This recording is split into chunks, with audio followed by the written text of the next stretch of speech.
কক্সবাজারে অবৈধ সিন্ডিকেটের নতুন লাইসেন্স বাতিল ও নবায়নের দাবিতে টমটম চালক সমিতির প্রতিবাদ সভা। অবৈধ সিন্ডিকেটের নতুন লাইসেন্স নবায়ন ও বাতিলের দাবিতে কক্সবাজার টমটম চালক কল্যাণ সমিতির পক্ষ থেকে জোরালো দাবি জানানো হয়েছে। আজ রবিবার 14 সেপ্টেম্বর 2025 সকাল 10টায় কক্সবাজার পৌরসভার নতুন বাহারছড়া এলাকায় আয়োজিত এক প্রতিবাদ সভায় এ দাবি উত্থাপন করা হয়। সভায় বক্তারা বলেন, সঠিক তদন্ত সাপেক্ষে ডাটাবেসভুক্ত প্রকৃত টমটম চালকদের লাইসেন্স নবায়ন নিশ্চিত করতে হবে। একই সাথে অবৈধ সিন্ডিকেটের মাধ্যমে গড়ে ওঠা ভুয়া লাইসেন্সগুলো দ্রুত বাতিল করা জরুরি। তারা আরও বলেন, নবায়নের এ সময় তদন্তপূর্বক প্রকৃত চালকদের যাচাই করে লাইসেন্স প্রদান করতে হবে। পাশাপাশি মোটা অঙ্কের টাকা নিয়ে লাইসেন্স বাণিজ্য বন্ধ করতে হবে এবং অবৈধ সিন্ডিকেটধারী যারা ব্যবসা করেছে তাদের লাইসেন্স যেন কোনোভাবে নবায়ন না হয় সেই দাবি জানান তারা। এতে প্রধান অতিথি হিসেবে উপস্থিত থেকে বক্তব্য দেন শ্রমিক নেতা ও কক্সবাজার টমটম চালক কল্যাণ সমিতির সভাপতি আমানুল হক আমান।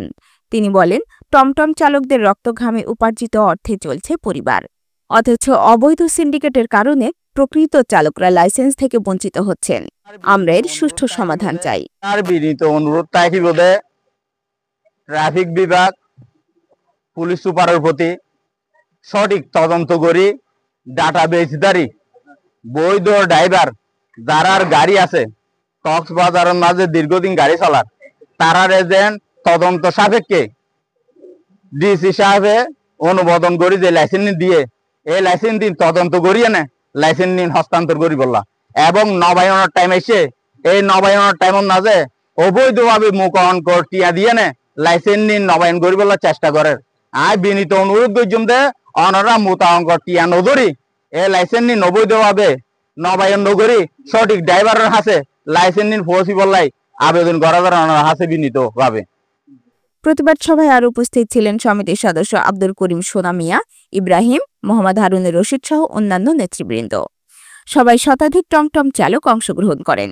এ সময় তারা জানান, ইতোমধ্যে বিভাগীয় কমিশনার, জেলা প্রশাসক, পৌর প্রশাসক এবং কক্সবাজারের সাবেক সংসদ সদস্য লুৎফর রহমান কাজল বরাবরে স্মারকলিপি প্রদান করা হয়েছে। একই সাথে সংশ্লিষ্ট কর্তৃপক্ষের দৃষ্টি আকর্ষণ করে প্রকৃত চালকদের লাইসেন্স প্রদানের জন্য আকুল আবেদন জানান তারা। কিন্তু আমাগো যে বর্তমান এবং সরকার এবং যারা পরিচালিত ডিসি মহোদয়, জেলা প্রশাসক এবং যারা নির্বাহকর্তা আছে এরা আমাদের যাচাই বাছাই করে কক্সবাজারের জন্য কিছু লাইসেন্স এবং দেওয়ার ওরকম কথাবার্তার মাধ্যমে কিছু লাইসেন্স দিয়েছে। সর্বপ্রথম হলো যে লাইসেন্স গুলো দেওয়া হয়েছে সেই লাইসেন্স গুলো এবং আমরা ঠিকমতো পাইনি। আমরা প্রকৃত যারা কক্সবাজারে দীর্ঘদিন মাটির গাম এবং মাথার গাম মাটিতে ফেলে লদি শুকিয়ে বৃষ্টিতে ভিজে আমরা যারাই আন্দোলন করেছিলাম প্রকৃত লাইসেন্স গুলো আমরা তারাই পাই নাই।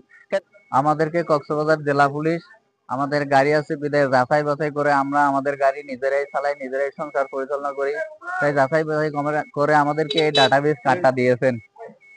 সুতরাং 11 মাস আন্দোলন করার পরেও আমরা এখনো লাইসেন্স পাই নাই।